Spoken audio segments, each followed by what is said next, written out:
Good evening, everybody, and welcome back to another weekly episode of Everything Vaguely Paranormal. As always, I am Blake Smith, and with me are my partners in the paranormal, Miss Shelley Pruitt and Mr. Ryan Roberts. How are y'all doing? Fantastic. Doing pretty good. Can I real quick, before we get started, can I just, I'm going to say thank you to everybody who reached out to me. I greatly appreciate you. Mm-hmm. You made my evening much easier and my next day much easier, and I want to say thank you for taking the time to extend your hand to me in whatever way that you did. So thank you. And now we'll go ahead and go on. Yes. So we thank y'all for that. Wow, right off the bat. No, I'm just kidding. I'm just kidding. No, so how are y'all doing tonight? I'm doing good, man. I'm excited about this one. I'm excited too, because I mean, I know a little bit about what you're talking about, but I know more of like just the Vlad the Impaler stuff and not necessarily everything you're going to dive into, but I am very excited about this. See, I'm a big fan of the bloodsuckers. Yeah, boy, come nibble on my neck. Hey. I bet you are, Shelley. I bet you are.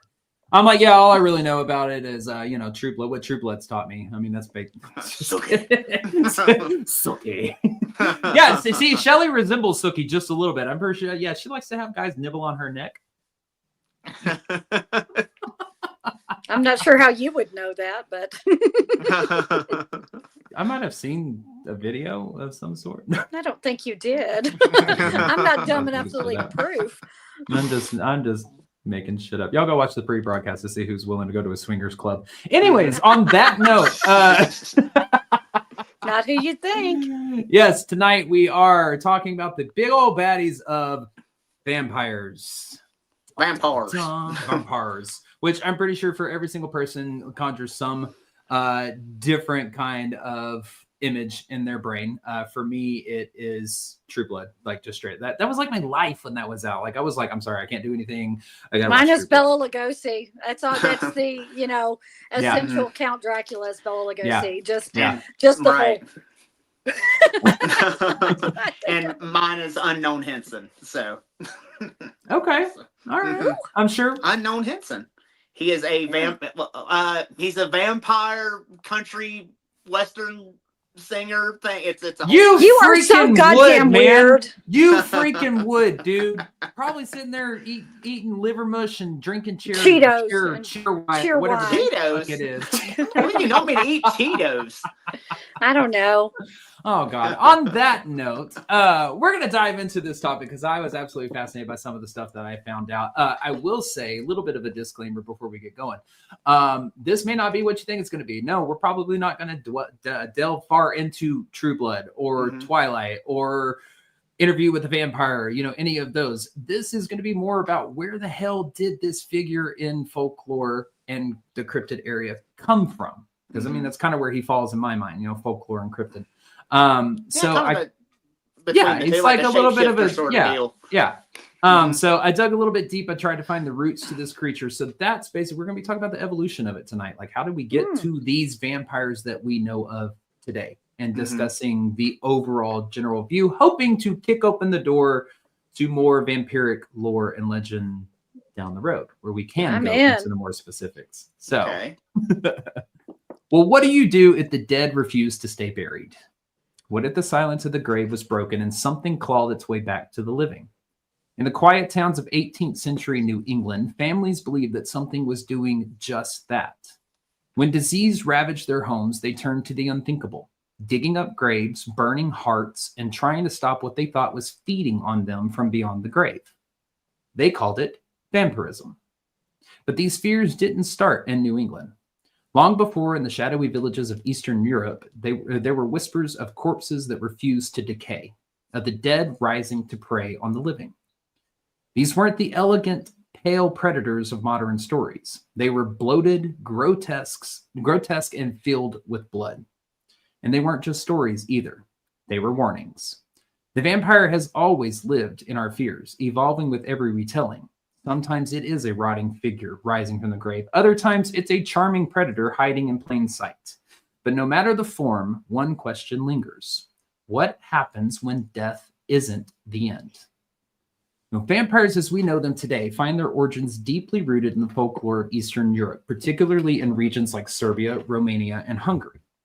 These societies lived in close-knit rural communities where death was a constant presence, and the boundary between the living and the dead felt alarmingly thin. Many communities during this time faced disease, war, and a lack of modern medicine. Folklore, as it so often does, served as a way to explain the unexplainable, sudden deaths, outbreaks of these diseases, or unsettling phenomena like bodies that didn't decay.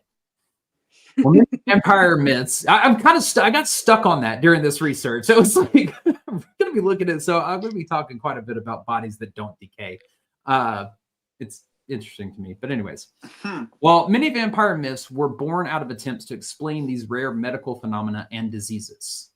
Known as consumption in the past, tuberculosis caused victims to waste away, often accompanied by coughing up blood. Families would interpret this as one member of the household draining the life from others, leading to exhumations and vampiric rituals. I've had the life drained out of me by somebody in my house, but it wasn't good. I got rid of them. Shit. I'm like, you're sucking my soul dry, boy. You need to go. That was a long time ago.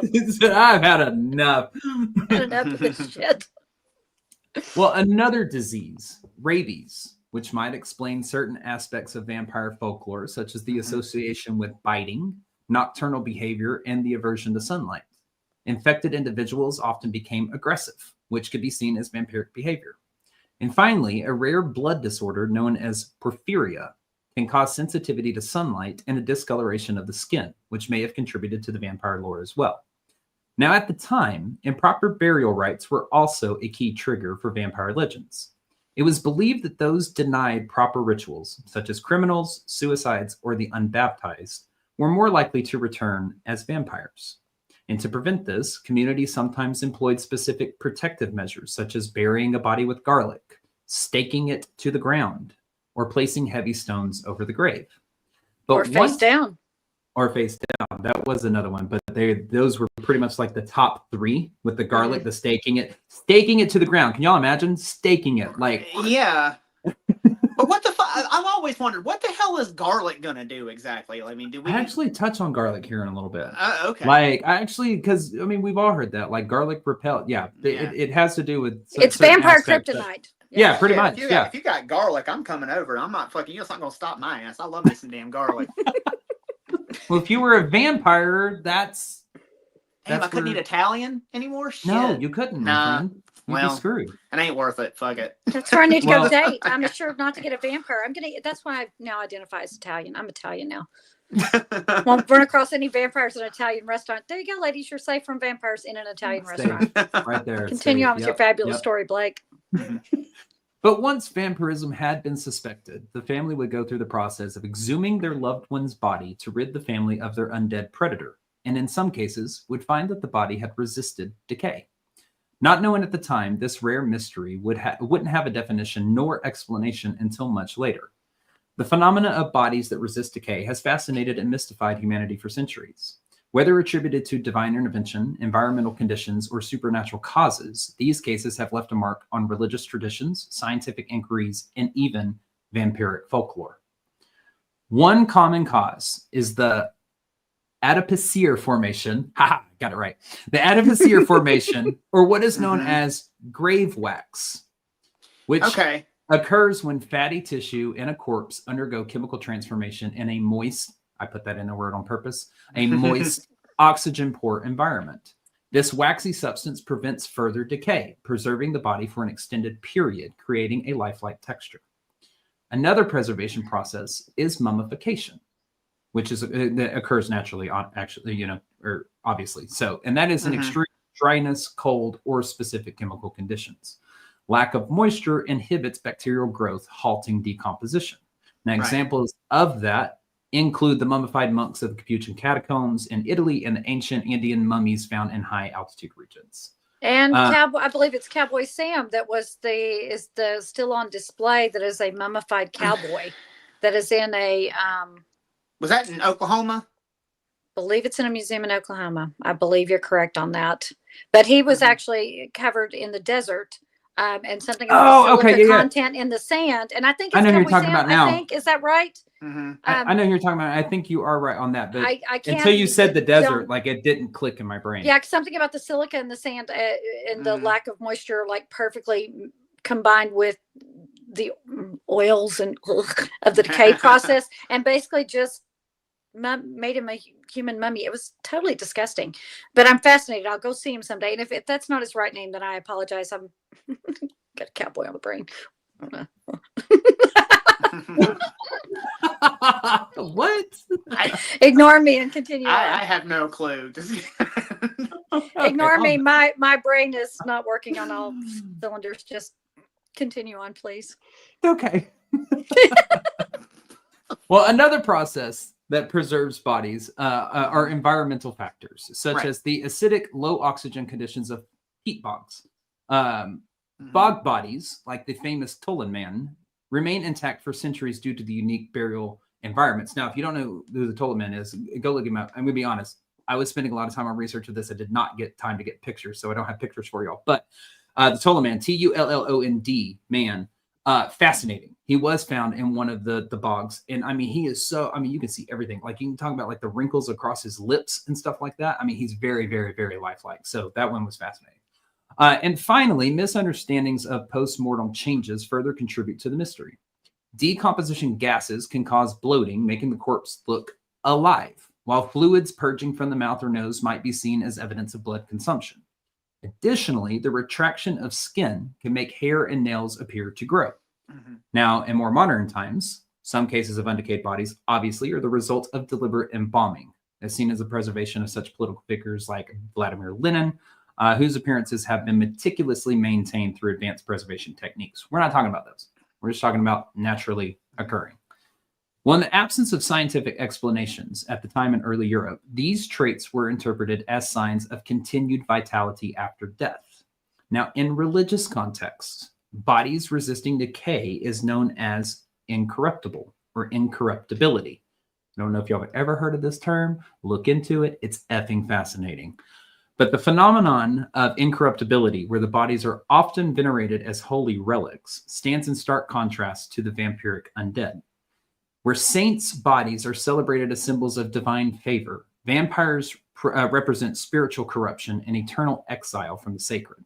This duality reveals humanity's profound thinking with what lies beyond death and the moral implications of our actions in life. Now, through Christian theological interpretation, the vampire's inability to rest in consecrated ground and vulnerability to holy symbols suggests that they are damned souls, cursed to wander the earth for eternity. Now, this concept resonates deeply with religious frameworks where death is seen as a passage to either salvation or eternal punishment. And vampires invert the promise of resurrection, which is central to Christian belief. Instead of rising to this eternal life in heaven, they rise as grotesque parodies of that, feeding on the living to sustain their cursed existence. And this inversion challenges the notion of divine justice, presenting a dark mirror to humanity's hope for redemption.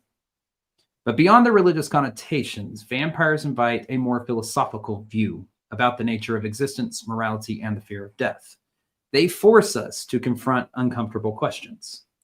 What does it mean to live forever? Vampires' immortality is often portrayed as a curse, burdened by isolation and existential despair. And this raises philosophical debates about whether eternal life is a blessing or a punishment. Another question is, what defines humanity? Vampires blur the line between human and monster. And while they retain human form and intellect, their predatory nature and detachment from mortal experiences challenges the boundaries of what it means to be human. Another question is morality tied to mortality? Without the prospect of death, vampires often lose their moral compass. Their eternal lives remove Their eternal lives remove the urgency that mortality brings to human choices, emphasizing how deeply our ethics are intertwined with our existence. So in many religious traditions, the vampire's condition can be interpreted as a form of that eternal damnation when kind of looked at that kind of view. The inability to die mirrors the concept of purgatory or even hell, where the soul remains trapped, unable to find peace. The vampire's thirst for blood becomes a metaphor for spiritual emptiness, a hunger which can never be satisfied. And religious rituals to ward off vampires, staking, decapitation, or burning, those echo exorcisms performed to drive out malevolent forces. These acts symbolize the community's attempt to restore spiritual balance and cleanse the corruption that the vampire represents. And in folklore, vampires often serve as cautionary tales. They are figures of excess, representing sins like greed, lust, or pride taken to the ultimate consequences. The idea that improper burial rites or unresolved guilt can lead to vampirism reflects a moralistic view of death, where the living are responsible for ensuring the peaceful passage of souls. Well, I lay all of this out for you because these myths take on a chilling reality in Eastern Europe. And among these tales, one case stands out as the cornerstone to vampire lore, and that is the story of Peter Plogojowitz. Yeah, I've had fun typing that name 750 How many times times. have you typed that out? Yeah. Well, we're just going to call him Peter. It's just Peter. Oh, Pete. Oh, Pete. Well, Peter was a Serbian farmer whose alleged posthumous activities ignited widespread hysteria and shaped our modern concept of the undead. Mm-hmm. The Peter Plogojowitz case, documented by Austrian officials in the early 18th century, provides one of the earliest written accounts of vampire hysteria in Europe. Hold on. So he's Serbian. Is he in Austria, or did these Austrian officials? The Austrian officials. Well, I say it. There was one that was close by when all of this was like breaking out. So he came in and like detailed it. Okay, that's why I was confused. I just want to make sure. Yeah. Okay. So Plogojowitz lived in the small Serbian village of Kisilova, which was then part of the Habsburg monarchy. After his death, the villagers began to experience unsettling events that they could only interpret through the lens of their deeply ingrained superstitions. Plogojowicz's widow claimed that he returned to visit her in the dead of night, standing silently at the foot of her bed and demanding food. Well, terrified by this encounter, I know, could you imagine like coming back and like, could you feed make me me a sandwich, please? I'm really hungry. You know, remember that one time you said you were going to make me a PB&J? Can you do that for me now? Shelly's like, why do I do this podcast with them? Well, terrified by this encounter, she fled the village. Other villagers because old reported, boy stood at the end of his because old boy was at the end of her bed. Mm-hmm. Yeah, pretty much her. After he was supposed to be dead. Yeah, after he was supposed to be dead. If we ran out of our village every time that happened to us when the undead was standing at the end of our bed, we would never get anything done. No. Yeah, we would never get anything done. So, but other villagers reported seeing him in their dreams, where he pressed down on their chest, suffocating them in what is now recognized as a form of sleep paralysis, but was then called nocturnal oppression. Mm-hmm. The situation escalated when, within just 8 days, 9 villagers died suddenly under mysterious circumstances. They fell ill rapidly, their symptoms unexplained by any known disease. Fear gripped the community as whispers spread that Plogojowitz was responsible, his spectral presence draining the life from the living. Well, this growing hysteria drew the attention of an Austrian commander stationed nearby, who meticulously documented the villagers' fear and actions, leaving a record that still resonates today. Faced with such collective terror, the villagers decided to exhume Plogojowicz's grave, and what they found only deepened their fears. His body was reportedly well preserved, with hair and nails appearing to have grown, the illusion previously mentioned, caused by that retraction of skin during decomposition, but not understood at the time. Mm-hmm. But most horrifying to them, blood was found around his mouth, which they took as undeniable proof that he had been feeding on the living. Okay, he's decomposing. Okay, let's just put that. But anyway. But the Austrian officer's report noted, quote, that people were extremely frightened and said he was a vampire, which was proven by all signs. His body was not decayed, end quote. Well, the villagers, believing they had uncovered the source of their suffering, wasted no time in taking action. A wooden stake was driven through Plogojowicz's heart, and according to reported accounts, the corpse let out a groan as fresh blood gushed from the wound. Well, yeah, you force the air out of the lungs. Exactly. Well, and remember, Yeah. as something decays, it swells, and the gases are So that was probably a release of air from the puncture of the skin. Yeah. Right. If like Okay. you ever listen to people who sit with corpses all night at like funeral homes, they Oh, talk yeah. about them groaning and sometimes sitting up. Oh because my grandfather used to clean for a funeral home, and I mean, Mhm. he said the last night that he cleaned there, the reason why he quit was because as he was sweeping up like the autopsy room, whenever they had a corpse like somewhere, I don't remember what it was. It's way back whenever they could get away with shit. But anyways, he said it set bolt right up, and he dropped the broom and hightailed it the fuck out of there. And never back. which is just basically a electrical muscle impulses. control. Yeah, that's all it is. Yeah. It's that muscle spasm contraction that would cause that, because again, like you, I knew somebody who worked in a funeral home, would never let me come in and investigate it. They said it was like unethical or something. I'm like, who are you going to tell? Anyway, but she said that she had actually seen like a hand go up out of a casket, and she was like, what the hell? Like they were I'm gonna go waving this at her. direction. Mhm. Yeah, so I she used- said she was felt somebody I else. used to work in patient transport and had to deal with dead bodies. Yeah, often. you used to drive them around. I used to do the morgue runs all the time. I was the only one who would do them. Nobody else wanted to have them. So when they got a morgue page to take a patient to the morgue, I got a call to be like, "Hey, will you cover my morgue run?" Absolutely, sure will. So, anyways, well, to ensure the malevolent presence was banished, the body was burned, a ritual intended to cleanse the community and prevent further attacks.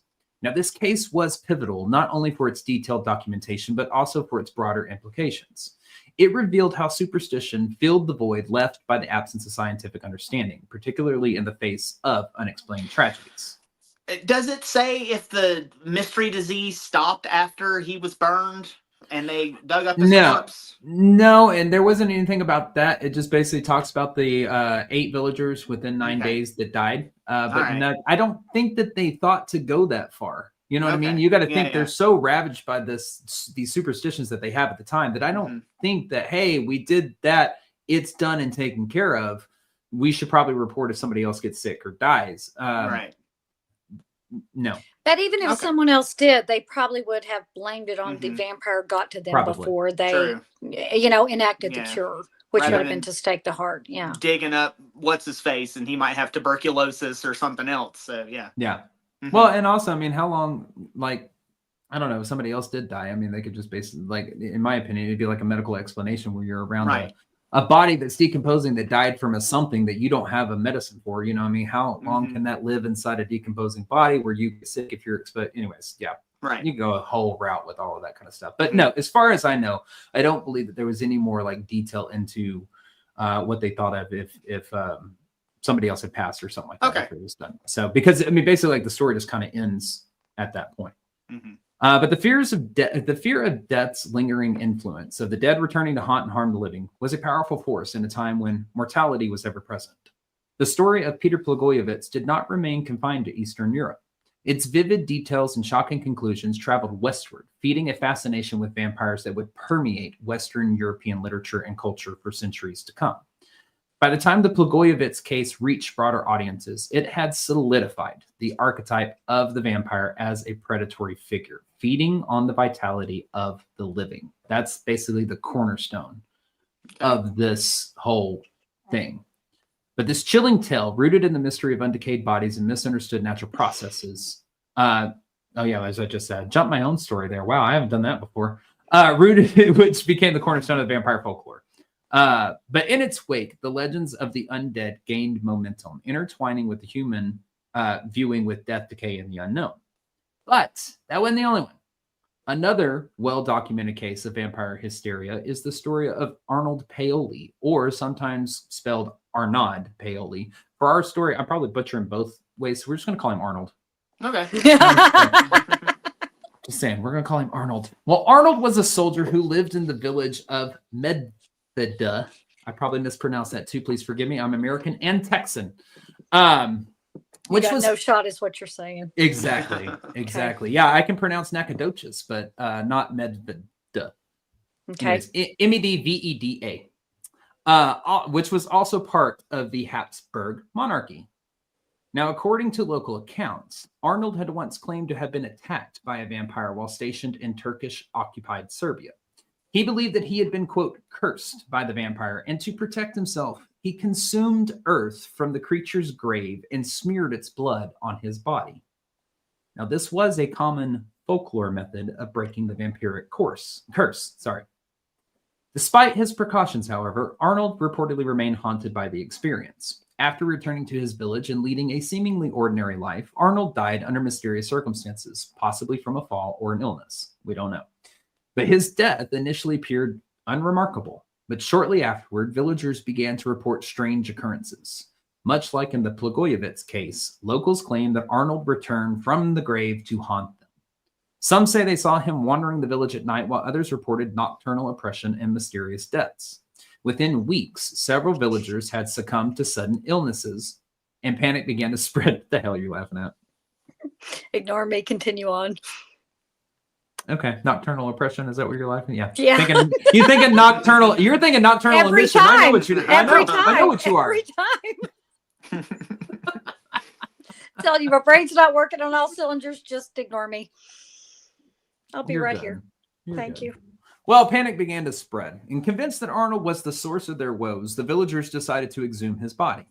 When they opened his grave, they found what they described as clear signs of vampirism. Arnold's body was reportedly, once again, well preserved. His complexion flushed, and blood was said to be present in his mouth. These traits, interpreted as proof that he was feeding on the living, matched the folklore descriptions of a vampire at the time in this area, obviously. And in keeping with local traditions, the villagers drove a wooden stake through Arnold's heart and burned his body to ashes, believing this would end the terror. However, differently than the last, the story did not end there. Some weeks later, villagers who had been in contact with Arnold before his death also began to die under suspicious circumstances.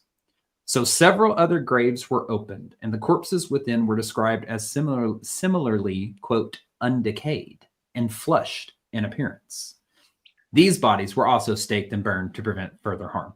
It sounds like a disease that is killing everyone in the village. It is. It's vampirism. But it can't be a disease. Arnold has to come out from the grave and come to my house and drain the life force out of my wife. It's not a disease. They all look the same when we exhume them. It's ergot poisoning. That's what it is. Something. It's got to be fucking... We're not going to go down that route. Yeah. Shit. Well, the case of Arnold Paole was extensively recorded in 1732 by Austrian officials, particularly, goddamn, I hate saying this name because Ryan's going to have a field day, by Johannes Flukinger, I don't know. Flukinger. Is he Swedish? Sure, Austrian. He's Austrian, all right. I guess. I don't know. FL. Johannes Flukinger. This is why we don't have a following in Austria or wherever Hungary. Actually, we do. We actually do. That's the funny part. Yeah, we have a strong following over in, we have in a like strong Central German and Europe. Austrian following. Yeah, It seems it happens. They burn the vampire in the village. Brian's trying to make them all leave at the same night. Yep, he sure is. God. Well, he was a military doctor who was sent to investigate the reports. Mm-hmm. Johannes's detailed report, titled something in Latin that I couldn't pronounce, so I transcribed it to "Seen and Discovered." I synced it by Johannes. That's the Texan version, and it would be John, my friend. So I synced it by John. No, Johannes's detailed report, titled "Seen and Discovered," included eyewitness testimonies, descriptions of the bodies, and accounts of the villagers' actions. Mm-hmm. The report gained wide circulation in Europe and became a critical text in the vampire hysteria of the period. It influenced writers, scholars, and theologians, sparking debates about the nature of vampires and the boundaries between superstition and science. The similarities between Arnold Paole and Peter Blogojewicz's case are striking. Both involved a small rural village in Serbia under the Habsburg monarchy. In both instances, unexplained deaths and reports of nocturnal oppression, I almost said the wrong fucking word, Shelley. Unexplained deaths and reports of nocturnal oppression led to exhumations. The physical descriptions of the corpses, well preserved, flushed with color, and showing signs of blood consumption, matched the vampire image of the time. Both cases were officially documented by Austrian authorities, lending an air of legitimacy to the events and spreading the stories across Europe. Well, the case of Arnold Paole, like that of Peter Plogojowitz, contributed significantly to the vampire legend. It reinforced the belief that vampires could arise from ordinary people and that their predator nature posed a real threat to communities. These early accounts also influenced the Gothic literature of the 18th and 19th centuries, providing inspiration for works like John Polidori's The Vampire and Bram Stoker's Dracula, which we'll touch on here in a little bit. The Paole case remains one of the most famous examples of vampire hysteria, illustrating how folklore, fear, and the mystery of death shaped one of humanity's most enduring legends. Now, this wave of fascination was not confined to just Europe. Immigrants carried their beliefs in folklore across the Atlantic, where the seeds of old world superstition took hold in the New World. By the 18th and 19th century, tales of vampires had emerged with local fears, particularly in New England, where communities were ravaged by tuberculosis, again, called consumption. I found that interesting how it's tied to, you're drinking blood, you're consuming somebody, it's called consumption. Anyways, but this mysterious disease, which claimed oh yeah, Shelley's got her blood. Good job. Fangs out. I got thirsty. She's got her fangs out. They're just not in this mouth. This mysterious disease. Sorry. I gotta pay more attention. Yeah, you do. This mysterious disease, which claimed entire families, produced symptoms eerily reminiscent of European vampire myths: pale skin, sunken eyes, and wasting bodies. The uncanny resemblance to the undead terrified already desperate families, leading to what historians now call the vampire panic of New England. Did anybody else hear about this growing up? No, I knew about, consumption and tuberculosis being a deal, but I did not hear anything about the vampire panic. I might have, but you go ahead. Let's see what you know. Well, that's because Shelley started it. She is the original vampire. That's why we call her Satan's mistress. She's been It's around my fault. She will be 430 years old. Eons. Don't you tell my real age. I'll kill you where you stand.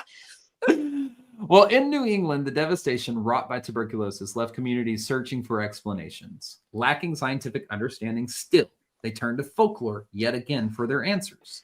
Families who, y'all got to stop turning to folklore. Why is it always New England? You have I don't know. I know. Now you've got the vampire panic, and then, God, I guess what Jersey Devil area too. That was Jersey also Devil New up there. England, You got, yeah. but So you got always, Bridge. Well, I got, like you've also got up there like Bridgewater Triangle shit and everything going on like that. Like it's always New England. Always, yep. They can't help it. Well, families who had suffered multiple deaths often became convinced that one of their recently deceased loved ones was feeding on the living, draining their vitality to sustain themselves from beyond the grave. I've never been good with S's. I'm sorry. They're getting tangled in my mouth. Well, these fears led to gruesome rituals. Graves once again were exhumed, and the corpses of suspected vampires were examined for signs of, quote, unnatural preservation. If the body appeared too lifelike or blood was found, this time in the heart or organs, it was taken as evidence of vampirism. To protect the living, the heart or liver of the corpse was burned.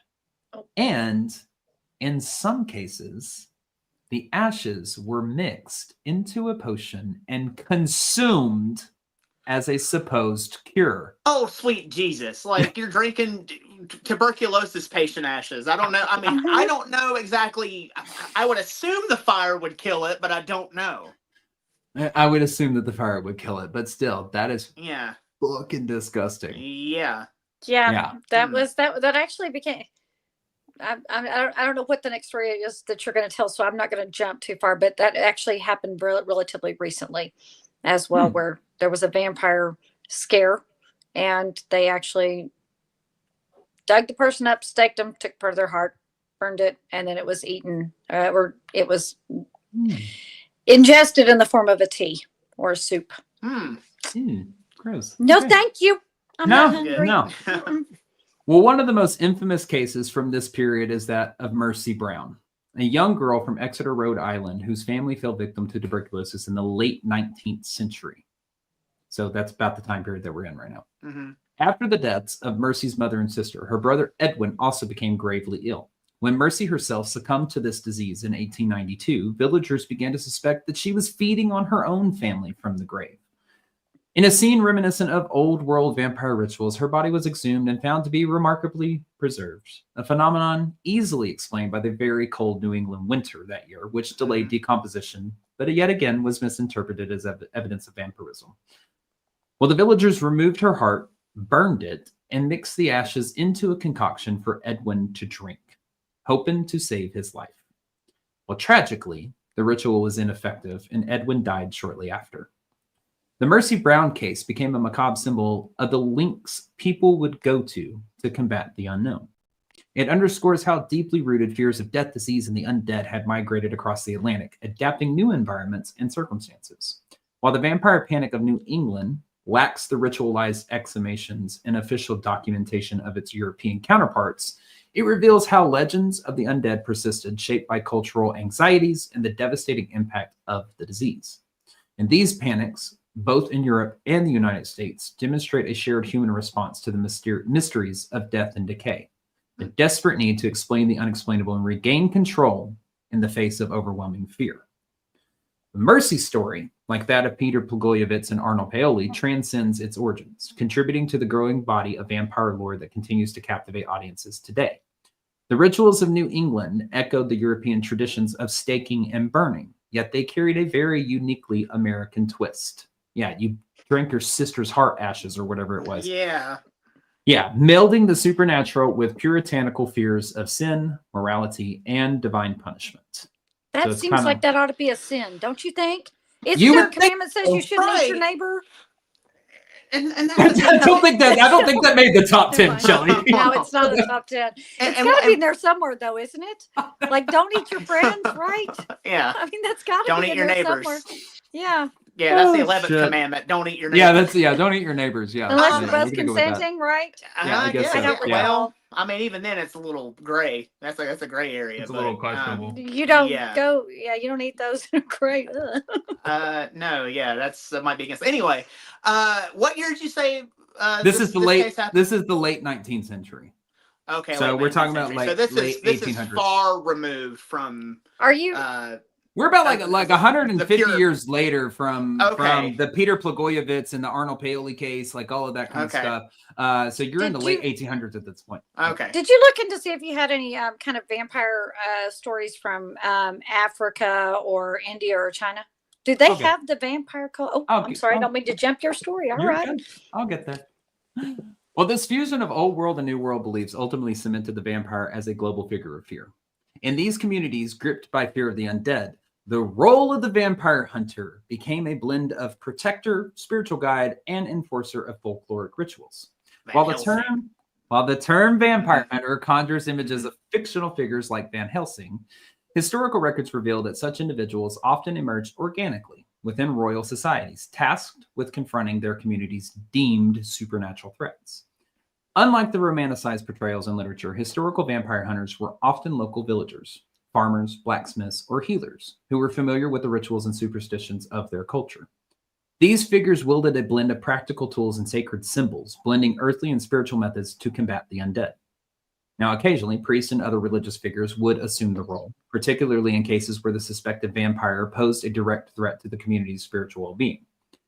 And the implements used to rid communities of vampires were as much about cultural symbolism as practical effectiveness. So for those of y'all wondering, common tools include, number one, wooden stakes.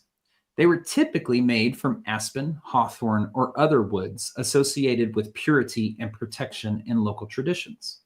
The act of driving a stake through the vampire's heart symbolized severing its connection to the living world. Number two was garlic and holy symbols. Garlic was believed to repel vampires strictly due to its very strong scent and associations with purity. So there's your answer on your garlic, Ryan. What the hell does garlic purify? Well, I know that it is a strong oh shit. Antiseptic. Kind of. It like just went out. Okay. You know how like the old saying is like put an onion on the bottom of your foot or whatever, and Right, it squeaks out the toxins. It's along that line, yeah. Okay. So they associated that into vampirism Gotcha. or vampiric Okay. lore. So crosses, holy water, and consecrated items were used to ward off or weaken the undead. Number 3 was iron implements. In some traditions, iron was thought to disrupt supernatural forces, and hunters might carry iron knives or swords as, part of their arsenal. And number 4, fire. The ultimate method for ensuring a vampire's destruction is cremation, a ritual that was both practical and symbolic, purging the unholy entity entirely. And if you grab some marshmallows, you could just... No, I'm just kidding. Well, the vampire hunt often began with reports of those nocturnal oppression, unexplained deaths, or sightings of a recently deceased individual. Once suspicion fell upon a specific, can't even read my own notes, upon a specific grave, the community would conduct an exhumation to search for the signs of vampirism. Now, historical accounts detailed the grim but very methodical process. First was exhumation and examination. The body would be inspected for traits like bloating, blood at the mouth, or lack of decay, everything we've spoken about so far. Because these were outright 100% bona fide vampire. Mm-hmm. Yeah. Yes. It's like natural, now the we bodily know. processes. Yes. Yeah. Well, the next was preventative measures. To ensure the vampire could not rise again, the hunter would pierce the heart, decapitate the body, or place a heavy stone or iron bar over the grave. This is where you get those iron grates over graves in like older cemeteries for the very, what they perceived real threat of vampires back in the day. So if you ever go to the cemeteries and they have those like iron bars that, they look like, what was that called? It looks like a jail cell. It's like a jail cell. They're it's a over. lattice. Yeah, a lattice. Yeah, lattice. That's the word I was front of looking it. for. Yeah, that's the word I was looking for. Well, and also sometimes that they would chain the feet as well. Yeah. And stake them to the ground and bury them with garlic and turn them They face did a down. lot. Just sounds They like did the kind all of party kinds of I crazy. wouldn't want to go to. Doesn't sound like any fun at all. And then finally, there was the purification by fire, which we talked about was to cleanse the entity and prevent further harm. Now, in Romania, Did they burn the entire body, or was it just portions of the body? So what there was, I guess it really depends on what area that you were in, because in the European, like on the European continent and stuff like that, they were more worried about burning the whole body. But in America and stuff like that, like they would pick out the heart or other organs and burn that. Maybe not the heart because they would drive the wooden stake through it, but like the liver, and stuff. It was, so I guess it depends on what area you're in. Okay. Depending on what the folklore was in that area as to what needed to be done. Okay. I guess more of them leaned more towards burning the entire corpse. So, yeah, pretty interesting though.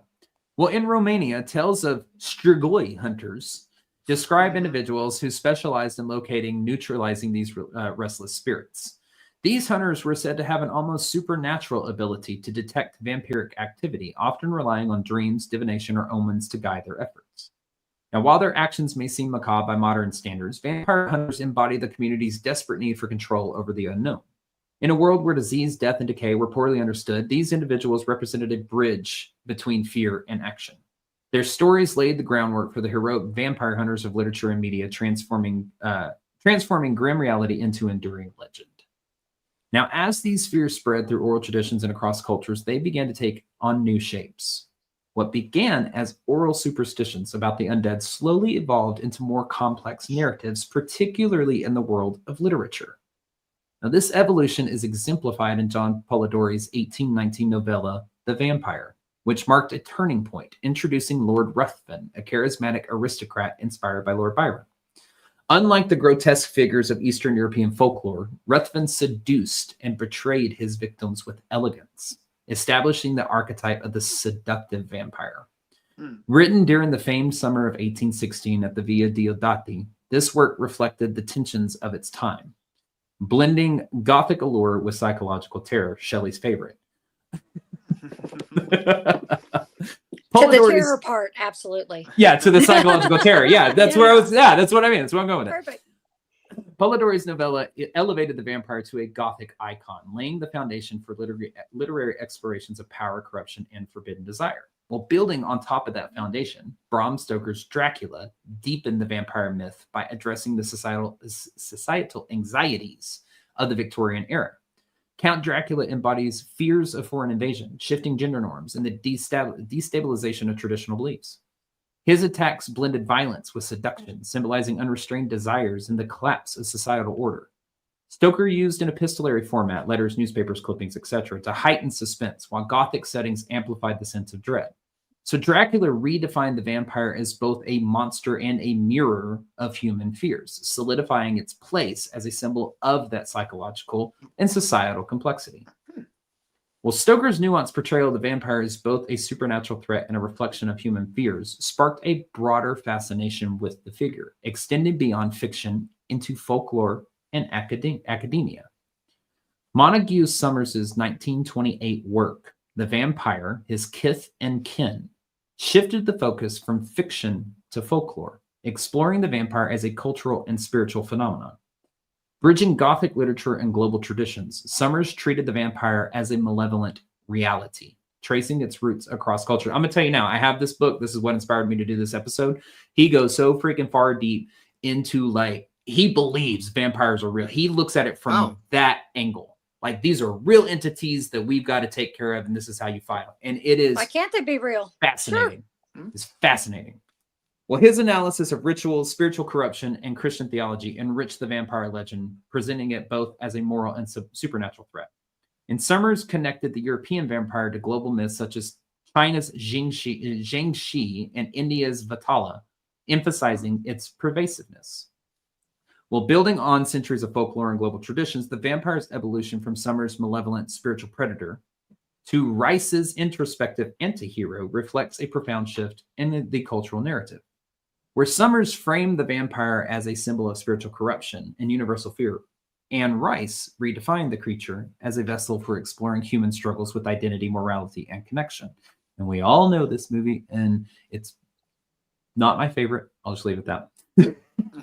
Anne Rice's Interview with the Vampire, slow as shit, reimagined vampires as introspective beings burdened with immortality.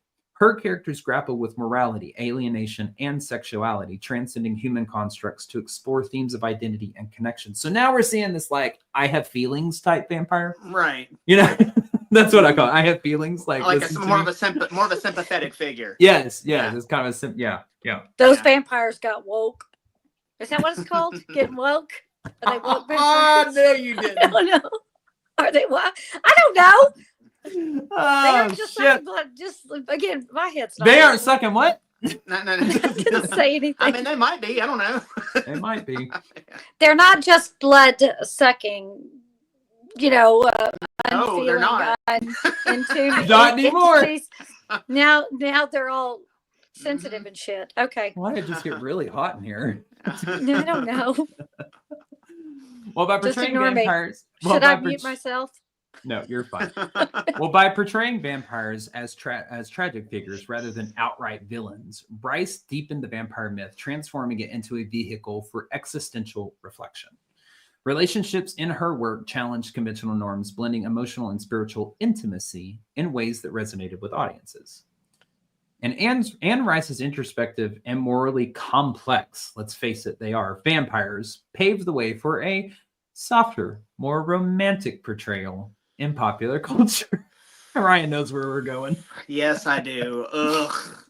While Rice's characters grappled with existential dilemmas and transcended human constructs, Stephanie Meyer's Twilight redefined vampires as symbols of eternal love and devotion.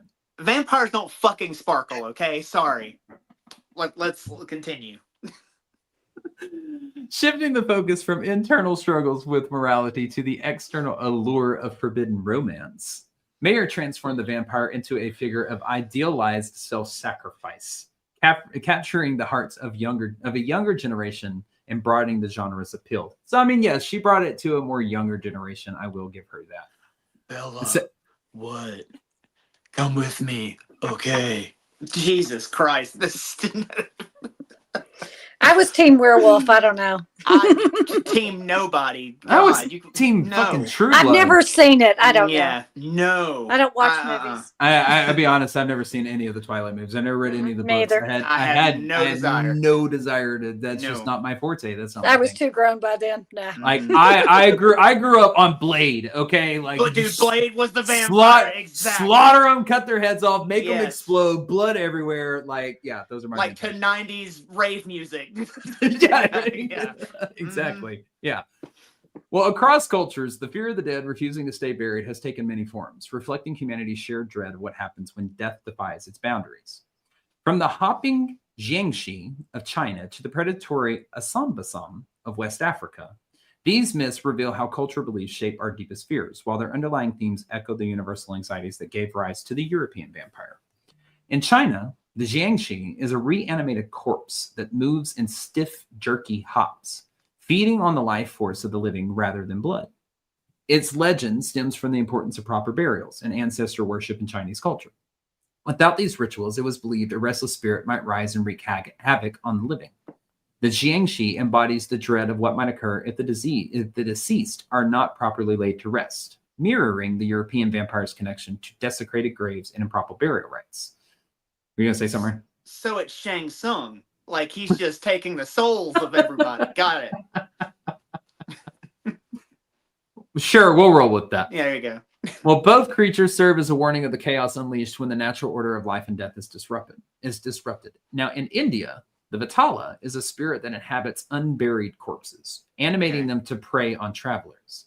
Often described as a vengeful and malicious, the Vatala is rooted in the sacred importance of burial rituals and the fear. Sorry, I had drinking Coke and my Coke's coming back on me.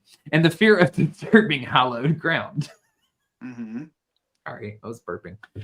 Well, these stories convey a cautionary tale. Neglecting the dead or violating sacred spaces invites dire consequences. Like the European vampire, the Vatala is an enduring reminder of the power attributed to the dead and the living's obligation to respect and contain that power through ritual and tradition. Possibly my favorite, in West Africa, the Asambasam, a creature with iron teeth and hook-like feet, is said to dwell in trees, ambushing those who wander too far into the forest. Unlike the Jiangxi and Vatala, the Asambasam represents a more physical threat, blending fears of natural predators with supernatural terror. Its savage nature echoes the European vampire's predatory characteristics, particularly in hunger for human victims. Now, while rooted in African spiritual traditions, the Asambasam shares with its European counterpart the role of a relentless, menacing figure that blurs the line between myth and reality. Well, despite their cultural differences, these legends all converge in their portrayal of the undead as embodiments of societal fears. Improper burials, disrupted rituals, and the restless dead are recurring motives in these myths, highlighting a universal viewing about maintaining order between the worlds of the living and the dead. This shared anxiety forms the foundation of that vampire lore. That is what we know it basically today. Just as the Jiangxi drains life force, the Vatala animates corpses, and the Asambasam terrorizes the living, the European vampire combines all of these traits into a figure that haunts global imaginations. And I find that part interesting because when you look at John Polidori's work, The Vampire, along with like Dracula, them two particularly actually pulled a lot of the characteristics and traits from basically like these three entities to put into like how to grow and evolve the vampire. So it's like when you hear about these myths of like terrorizing people, draining life forces, you can see the correlation between the vampire and how it was born basically through literature that way. Yeah. I found all that kind of fascinating. So the mythology of vampire cannot be in sunlight and can't see its own reflection. Did it say at any point if any of those vampire lores incorporated that into the story, or was that something that Hollywood and you know and authors of these books put in took the liberties with the folklore, or do we have some kind of legitimate thing for that? I believe the sunlight, and I think I do mention it later on just in passing. Okay. I'll talk about it right now. I believe that the sunlight actually came from Nosferatu in 1922. I believe that that's where that came from. The invisibility in like mirrors and stuff like that, I actually was not able to find in any of the myths or folklore that I read into that were, quote, tied to vampiric folklore. Okay. So that might have been a Hollywood construct or an idea or theme or whatever to add into the vampire lore. Perfect. Thank you. Well, the European vampire drinks blood as a symbol, or it drinks blood as a symbol of stolen vitality, emerges from the grave as a defiler of sacred spaces, and preys on humanity and cunning savagery. All traits that resemble a Jiangxi, Vatala, and a Asambasam.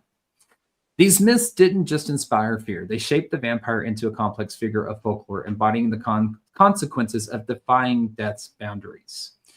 Whether in the eerie hopping, oh, sorry, I'm getting lost in my notes. But by adapting these elements of the undead from different cultures, the European vampire became that universal symbol of death's refusal to release its hold on the living, a fear as old as humanity itself. So as we can see, the vampire's journey through lore and legend is a testament to its adaptability, evolving to mirror humanity's changing psyche. Initially a grotesque predator of folklore, the vampire symbolized primal fears, death, disease, and spiritual corruption. As it entered a literary tradition, it transformed into an aristocratic menace, embodying the anxieties of social and cultural upheaval. The 20th century brought a profound shift, with the vampire becoming a reflection of humanity and complexity as this introspective figure, grappling with its identity, morality, and connection. In more recent depictions, the vampire sheds much of its menace, emerging as a romantic ideal of eternal love and self-sacrifice. This transformation from predator to philosopher to lover highlights the creature's capacity to embody the evolving fears and fantasies of its audience. Whether as a metaphor for existential dread or a symbol of forbidden passion, the vampire endures, constantly redefined to resonate with each new generation. It is this ability to adapt that has solidified the vampire as probably the most enduring figure in myth and storytelling. But as vampires have evolved through literature and media, their defining traits and characteristics have become both more complex and more confusing, let's be honest. So, what truly makes a vampire a vampire? Is it their ability to seduce and destroy, their hunger for blood, or the immortality they are cursed to endure? Early folklore depicted them as that grotesque bloated corpse rising from their graves. Now, this evolution reveals not only the shifts in the storytelling, but also those deeper culture questions about what it means to live, to die, and exist outside of boundaries in both. So is a vampire defined by their power, their vulnerability, or their humanity? And what about the physical traits and supernatural abilities that make them unmistakable? So let's break down the anatomy of a vampire to kind of understand this figure a little bit more as we know them today. Okay. So one of the most recognizable aspects of the vampire is their physical appearance, which has evolved significantly over time. We know that. Now they were anything but attractive back then, being bloated, discolored, and all that kind of stuff. Now they're fucking gorgeous. You know, they're freaking Brad Pitt. Right. I was going more like Alexander Skarsgård. But there is that duality though, when you're talking about how they are gorgeous until they show their true selves to be the grotesque thing that comes out of the grave. Yeah. Modern media basically has reimagined the vampire as this elegant and alluring thing now.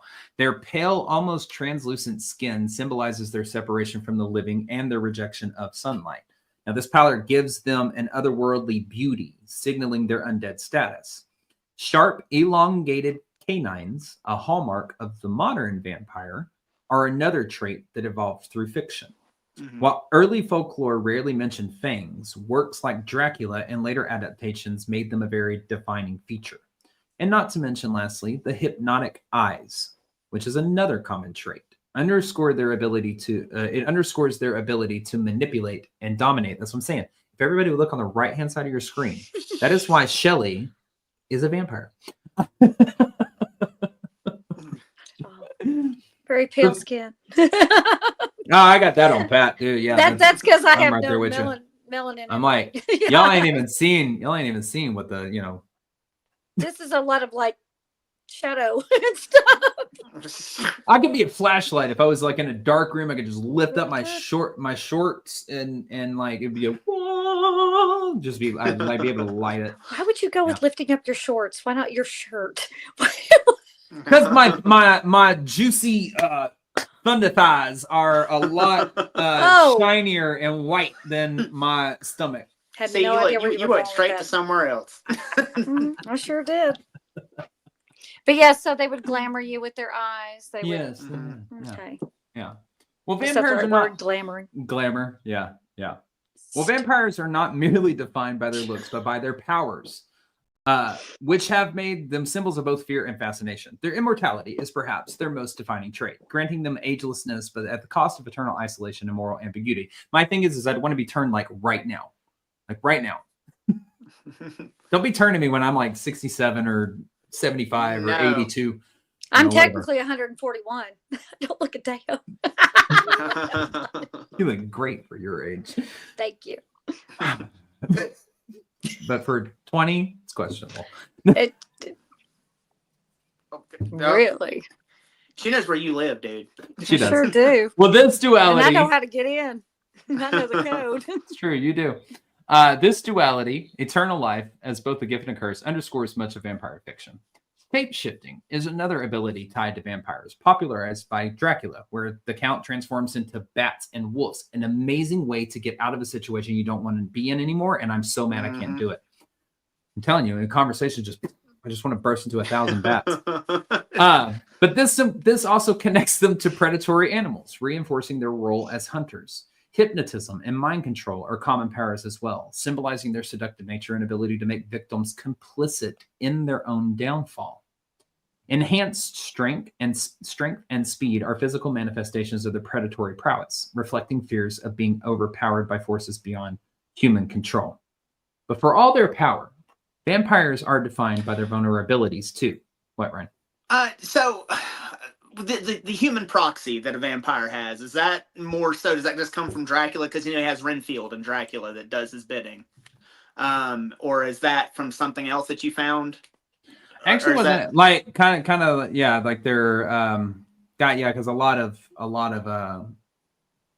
vampire, I guess Hollywood and stuff has that character that plays that. I actually wasn't able to find anything that tied back into like the folklore standpoint of some type of familiar or servant. Yeah, familiar servant or anything like that. Although there is such a thing as Renfield syndrome.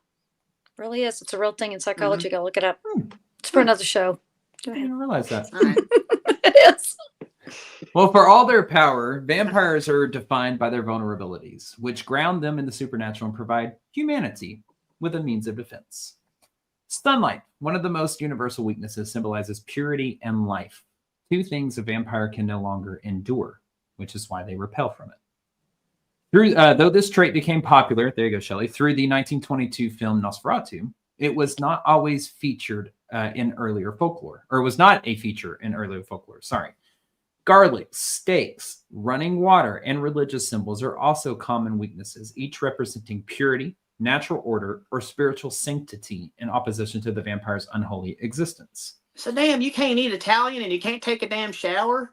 Fuck no. No, I think I'm good on all that. Well, these weaknesses serve as metaphors for the clash between the sacred and the profane. Staking a vampire, often through the heart, symbolizes destroying that unholy life force that animates them. Garlic's strong smell in association with purity repels the undead, while crosses and holy water tie the vampire's destruction to their rejection of faith and sanctity. Even running water, associated with renewal and cleansing, becomes a barrier to their unholy nature.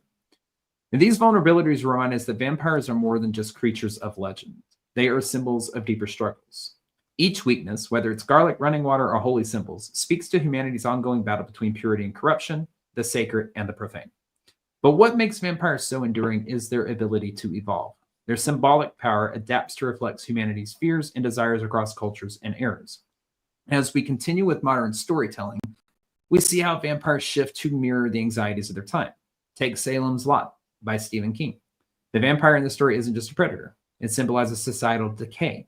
As vampirism spreads through the town, the residents turn a blind eye. They are too distracted by their personal struggles to notice the danger. This neglect leads to the town's collapse. It's a chilling reminder of what happens when communities lose their sense of responsibility. In True Blood, shout out, vampires represent rebellion and hedonism. Characters like Eric Northman, shout out, embrace their power and sensuality. They challenge societal norms unapologetically. The show uses vampires as a metaphor for marginalized groups fighting for recognition. The slogan, God hates fangs, mirrors real-world struggles for LGBTQ plus equality. It adds layers of social commentary to the vampire legend. In the Blade series, vampires represent modern fears. They symbolize genetic manipulation and pandemics, and vampirism spreads like a virus in these stories. Blade, the vampire hunter, fights to stop this spread, and the series taps into fears about losing control over our bodies and the invisible threats that can destroy societies. But immortality, that alluring trait, comes at a high cost. That I go back because to me this is like the ultimate symbol for a vampire. Besides the fangs, fangs and immortal. What do you think when you think of vampires? Fangs and immortal life. You're young forever. But immortality, one of the vampire's most alluring traits, comes at a high cost. Imagine watching centuries of loss. Empires rise and fall. Everyone you care about is gone. Immortality separates vampires from the human experiences that give life meaning, love, growth, and even the inevitability of death are lost to them. This leads to an unsettling question that I'm going to pose out to you two and to our listeners and viewers. If death gives life meaning, what happens when that meaning is stripped away? Vampires force us to confront this idea. Death gives our actions urgency. It pushes us to love deeply and savor moments. Without it, what keeps us going? Vampires, frozen in time, become prisoners of their own immortality. They are cut off from what it means to truly live. But as audiences, we are drawn to this paradox. Eternal life is tempting, but its cost is unbearably high. Because of this, vampires are often thought as creatures of a legend and fiction, but in the real world, there are individuals who identify as vampires. These self-proclaimed vampires live among us, creating communities and subcultures shaped by the lore and symbolism of vampirism. Real-world vampires typically, don't quote me all the way because I know that there's a lot of different avenues in that world, tend to fall into two broad categories: sanguinarians and psychic vampires. Now, sanguinarians believe they need to consume small amounts of blood to sustain their health or energy. Psychic vampires, on the other hand, claim to draw energy from others to replenish their own. While these practices might sound strange, those who identify as vampires insist they are not supernatural beings. They're simply people with unique beliefs and lifestyles. These communities are highly organized with codes of conduct, rituals, and even ethical guidelines. For example, sanguinarians often stress the importance of consensual bloodletting and proper medical precautions. Psychic vampires emphasize respectful energy exchanges and avoid doing harm to others. Groups like the Atlanta Vampire Alliance and the New Orleans Vampire Association provide spaces for like-minded individuals to connect. These organizations also engage in charity work, dispelling the stereotype that vampires are inherently predatory. But for many, identifying as a vampire is a way to explore their identity or spirituality. Vampirism offers a sense of belonging, especially for those who feel alienated from mainstream society. It's also a way to embrace the allure of the vampire archetype: immortality, mystery, and power, while forging a unique cultural identity. Real-world vampires remind us of the enduring appeal of the vampire myth. Whether as a metaphor of energy exchange, a form of spiritual expression, or a subcultural identity, these individuals bring the vampire archetype into the modern world. I think that they're pretty much solely responsible for keeping it going, too. Mm-hmm. They embody the adaptability that makes the vampire so timeless, blurring that line between legend and reality. So the vampire is more than just a monster. It's a reflection, a shadow cast by our deepest fears in modern times. Death, decay, isolation, the loss of control, these are the horrors we try to keep at bay. Yet the vampire embodies them all, wearing different faces and whispering different names across centuries. But no matter how it changes, its hunger remains the same. The vampire survives because it feeds on more than blood. It feeds on us, on our darkest fears and forbidden desires. But perhaps the real question is why we fear the vampire. Perhaps the real question isn't why we fear the vampire. Perhaps it's why we can't seem to let it go. Why do we keep resurrecting it century after century? Is it because deep down we recognize something hauntingly familiar in its story? The vampire does mirror our struggles against mortality, our longing for eternal life, and the temptation to surrender to the darkness. It is both a warning and a promise, a creature of death yet bound to the living. And it reminds us that the line separating the two is thinner than we dare to admit. But what if the vampire isn't just a reflection of us? What if in some way it is real? What if our collective fears and desires have brought something into existence? involving not just in stories, but in shadowy corners of reality. After all, myths have a way of seeping into the world they come from. So the question posed at the beginning still remains. What would you do if the dead refused to stay buried? That's it for the vampire folklore. Lock the door. There you go.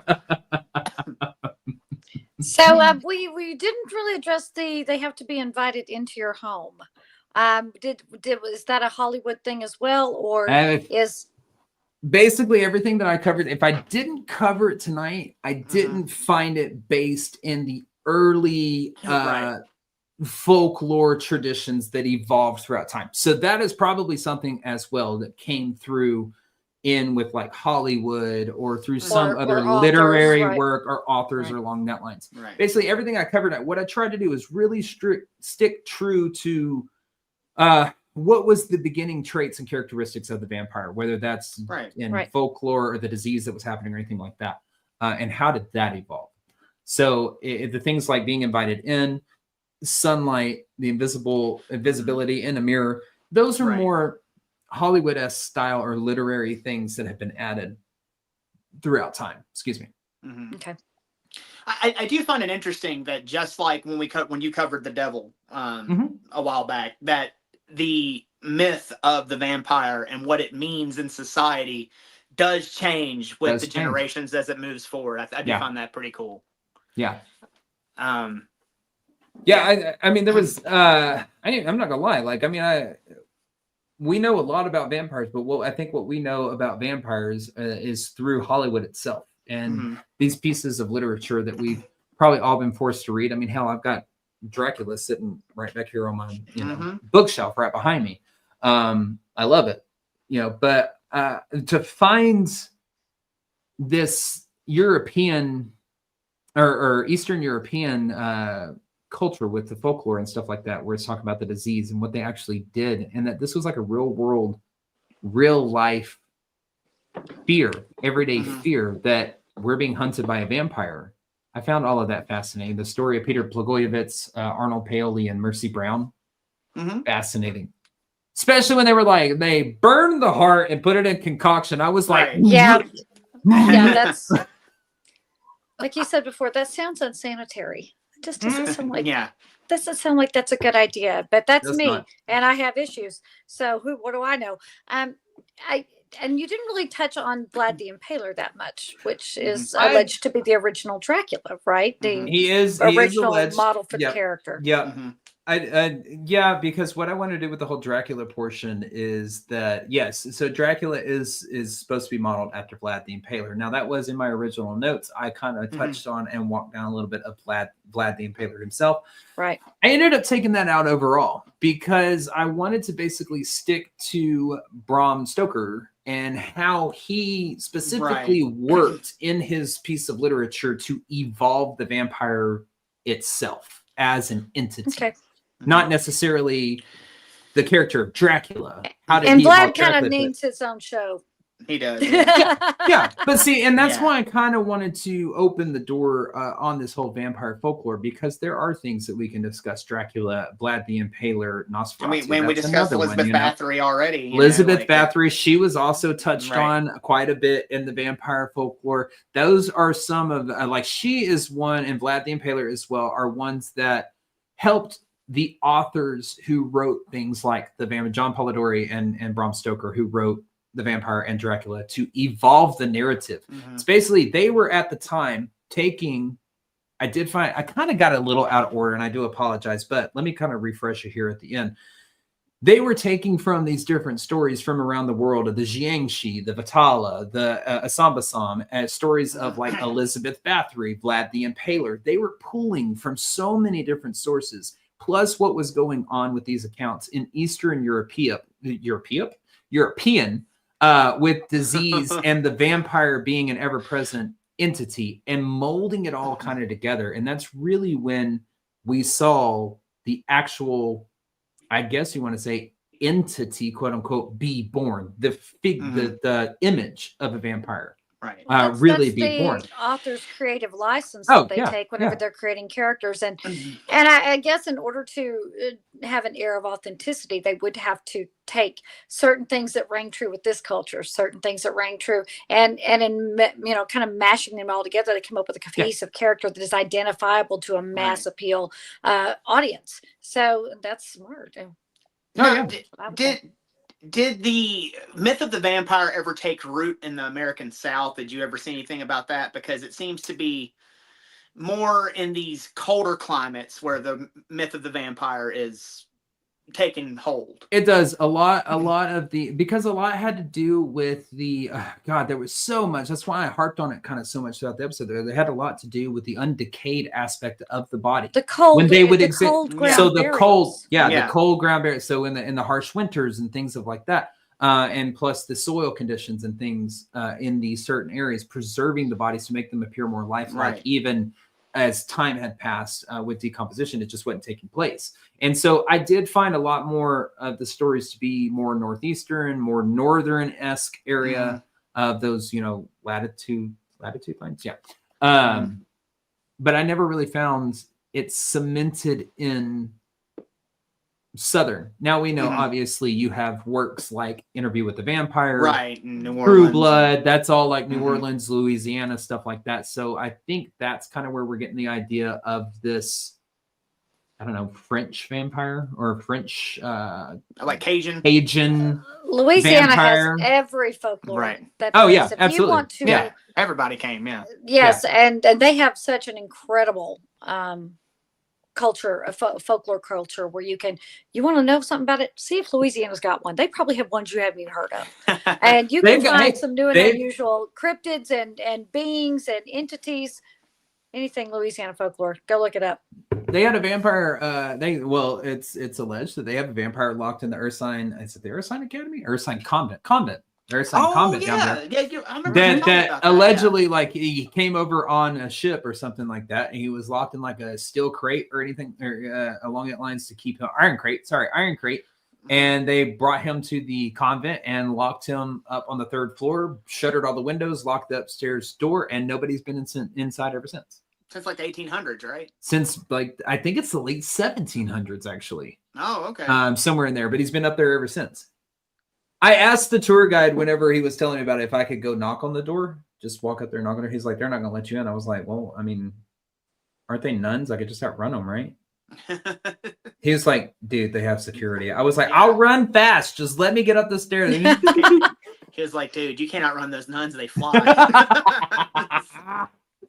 Well, and I think that one of the reasons that the vampire culture has become so prevalent, especially today. I mean, like, we were invited to the Vampires Ball in New Orleans. Was it last year or year before last? And unfortunately, something like that. our schedules did not coordinate. We could not make it work.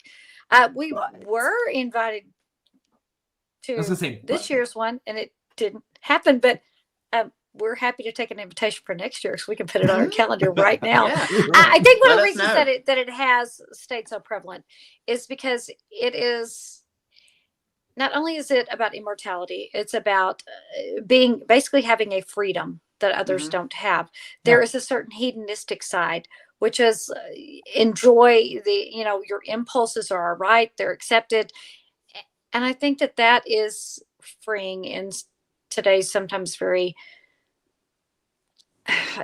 confining world of everybody's got a rule and everybody's got this you have to do, and in this it's be who you are, come as you are, and you are accepted here. So I think that's something that is why maybe that resonates so much. True, I agree. But I totally agree. But you have to remember, you also have rules too to be a vampire. You have to course pay the there piper. You have to give up your humanity. You have to give up. You have to give up love, or I mean, I don't know if vampires can love or not. I don't believe that's a rule. Yeah, I'm saying you have to give up and you can't. There are certain places you can't go, and things you can't do, and you're limited to certain hours you can do things in. I mean, every group has a set of guidelines and rules, so it just depends on which group that you feel like you fit the best in, and are those rules acceptable to you. I just think that there is a lot more about the vampire, the modern vampire, that Ryan, the things that you were just mentioning that have to do and is constructed from Hollywood itself.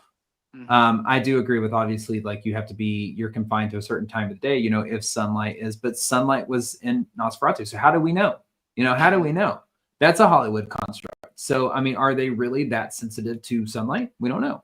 So could you be out in the day? Maybe, but I think the allure to the vampire or the vampiric folklore, the vampiric lifestyle culture is the culture, is the fact that I'm not talking on modern self-identified vampires that are currently out there, but just in general, I think the allure of it is that people think that, number one, immortality, you have eternal life, you're escaping death. Number two, basically, when you're a vampire, there are no rules. A lot of people think that way. I'm defying all odds. I get to break all rules because I can be as unapologetically myself as I want to be. And I think that that's probably the most allure to this lifestyle is there are no consequences if you're never going to die. Exactly. Well, exactly. It takes away, as I mentioned earlier, it takes away that moral compass. So where do you draw the line? I think that's the biggest thing that you're giving up whenever you become a vampire. It's not you're giving up your entire humanity at that point. You have death is no longer inevitable, and you have no moral compass, because when you take away morality, your decisions mortality. Sorry, your decisions don't matter. There's no consequences at that point. You'll just run away, go do what you want. You're gonna live forever. Who cares? Yeah. There's no urgency to love, to make choices, to make decisions, to everything that it is to be human. I think that's the allure to the vampire, world, is that it takes you out of the confines of being a human. But we do know several people who identify in the vampire culture. We've investigated with a couple that identify and, sure do put themselves as part of the modern vampire culture. And the ones that I know don't seem to, what's the right word I'm looking for? They don't take away the consequences. They do act with morality, and there isn't right. So I think that becomes very subjective as to how they, how they practice. But those that I know that are in the vampire cultures, they're actually very nice people and very kind people. And they've never tried to fight me. Great moral compasses. Yeah. I mean, that was what I was saying. It's like excluding. I'm just talking about what allures people to the vampire lifestyle. Like, what makes somebody be like, I want to be a vampire? And I think it is breaking out of the confines of being a human. You are breaking everything that has to do with humanity, death included. And so, therefore, I think people are drawn to that because they're in their mind. There's like, there's no rules. I can do whatever I want. I'm a vampire. I live forever and have no moral compass. My humanity is gone, so what does it matter? It's better. And apparently, according to True Blood, they have sex like crazy. So that's a plus. Ooh. Cheers, y'all. Absolutely. Well, with that, since that sounded pretty good, Blake, do you want to tell them everything they need to know? Sounds good. All right. After Dark with DVP, season 3 is currently streaming on Paraflix Paranormal Plus. You do not want to miss this season finale for this season, folks. This week, we do have our Missouri State Pen episode dropping on Thursday night. Next week is going to be the season finale. We are going to be returning to Yorktown Memorial Hospital to deliver you a part 2 where we have taken the last 3 years of our investigations. There are over 30 investigations, and have put together our answer for what we actually believe is haunting there based on the clues that have been given to us that we just realized were being given to us over the last 3 years. You're not going to want to miss that. It's fantastic. You can watch Paraflix Paranormal Plus on Amazon Fire, Roku TV, Apple TV, iOS, and Google Play. For you audio listeners, use the link in our show notes, or all of you can go to our Facebook Wednesday morning to sign up. Click on our Linktree link, and there you will find the Paraflix link. Make sure you use our code AFTERDARK25 for 25% off your annual subscription. Takes it down to like $37 for the entire year.